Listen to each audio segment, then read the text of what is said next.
William in Alloa in Scotland. William, you're through to Nigel Farage. Go ahead. Good morning, Nigel. Morning. My question to you is follows, Nigel. Is it now time for you to resign as leader of reform? You've got it going. You've got some good support, but as Elon Musk has said, you've just not got it. I voted for reform, Nigel, here in Scotland. My parents voted for reform. A lot of my friends voted for reform. But a lot of us, we feel that you are the establishment, even though you present yourself as against the establishment. And I'm a lot. Hang on a minute. William, come close. Come a bit closer. Come. I won't hurt. Okay. All of Reform UK is the establishment. Literally all of Reform UK is the establishment. You have career politician Lee Anderson. You have commodities broker Nigel Farage, who swans around with Donald Trump in his golden fucking elevator, right? Friends with Elon Musk, the richest man in the world. The establishment. You have Rupert Lowe, who was a banker. You have James Murdoch, who was a banker. You know, those people who caused the financial crisis, also the establishment. And you have Richard Tice, who's a fucking property magnate. All of these people are the establishment. They have always been the establishment. They always will be the establishment. These are the people who are the reason why everyone in this country is poor, because we have been doing things in the interest of financiers and bankers and people in the property industry. They are the establishment. All of them are the establishment. If your politics is anti-establishment, why the hell have you and the rest of your family voted for Reform UK when it's entirely populated by people who represent establishment interests? Just a question from me to you. I'd like to understand why. Lockdown skeptic, Nigel. So I want a reckoning. Can I just ask you, why would you say Mr. Farage? I'm intrigued. Why does he represent? Because I think a lot of people would say anything but. Why does he represent the establishment in your eyes, William? Well, he represents himself as not, but he represents the establishment because we see the little things. It's the little things because we see in Parliament Nigel's having a little chin wag with Keir Starmer. So you don't really represent us. You pretend that you do. William, This is the dumbest thing I've ever heard. Like, hang on a minute. You think he's the establishment because he has a chat with the Prime Minister as an elected politician, right? You do know that he's there to represent the people of Clacton.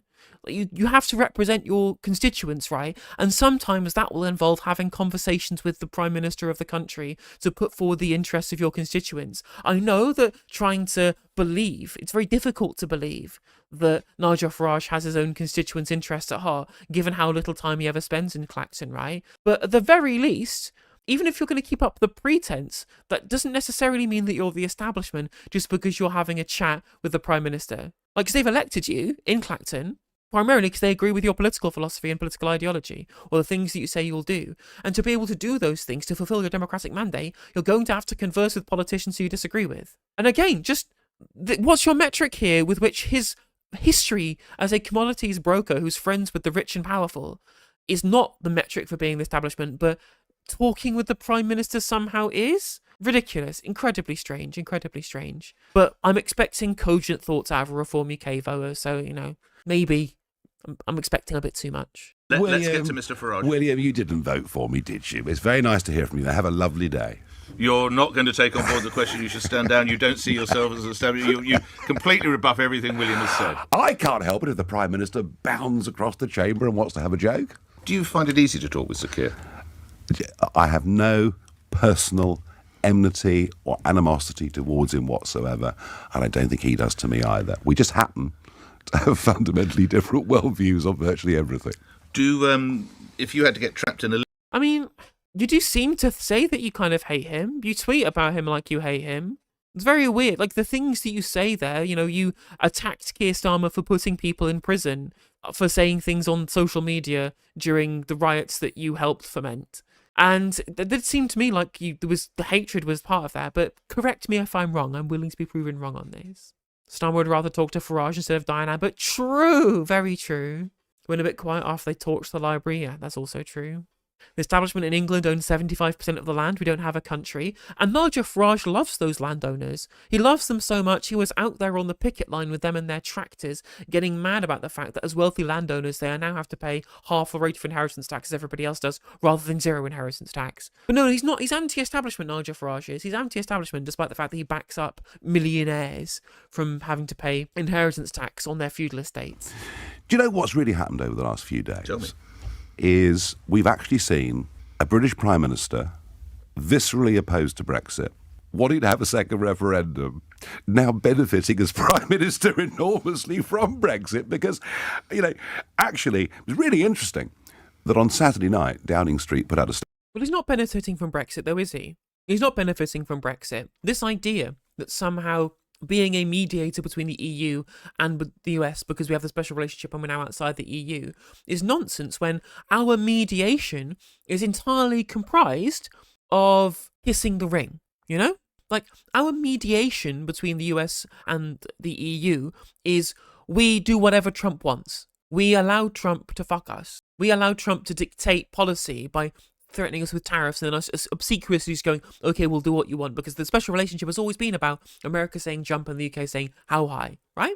When, of course, the real strength would be to say no to the US. We are going along with our partners who are normal and reasonable and rational in Europe, broadly, All Brexit has done here is allow Nigel Farage to get what he wants, which is closer relationships with American capitalism. Closer relationships with American capital is what he wants, right? That's what Brexit was all about for him, is pushing the UK closer to his mates in the business sector and in the finance sector and throughout international capitalism who are based in the United States. That was his goal from this. And us being entirely cucked out to America, especially in America that's run by billionaire oligarchs, makes us cucked out oligarchs directly. So, in fact, being back in the EU would be far preferable than continually having to dance to the whatever tune the President of the United States is wanting us to dance to at any given fucking time. We are, by the way, I don't agree with everything Trump does or says. Of course I don't. But without America, we are defenseless. And in terms of economics, if we think tying our... We have the 5th highest nominal military expenditure in the world. Oh, without America, we're defenseless. Again, he wants you to be tied to America. He wants the American empire to dominate you and your lives and your world that you live in, right? He wants to cuck our country out to the American empire. Get it into your heads, reform voters.